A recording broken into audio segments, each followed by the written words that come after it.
புத்திமதியை உறுதியாய் பற்றிக்கொள். அடுத்து நம்மளை வாழ்க்கையில செவ்வாய்ப்படுத்துவதற்கான ஒரு பெரிய ஆயுதத்தை கர்த்தர் கொடுக்கிறார். அல்லேலூயா. செல்போன் ரிப்பேர் ஆயிடுச்சுன்னா அங்கே கோடாரியும் மண்வெட்டியும் கத்தியும் வச்செல்லாம் ரெடி பண்ண முடியாது. அதுக்கான ஆயுதத்தை என்ன செய்வாங்க? கொடுத்து அதை என்ன செய்வாங்க? சரி பண்ணுவாங்க.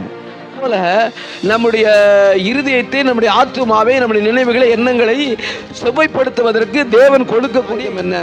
முதலாவது விண்ணப்பம் பண்ணணும், ரெண்டாவது உபவாசம் இருக்கணும், மூணாவது புத்திமதியை பற்றிக்கொள். எதை பற்றிக்கொள்?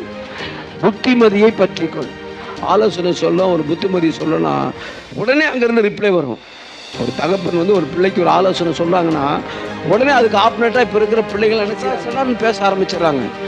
கேட்டால் அந்த பிள்ளைகளை என்ன செய்கிறோம்?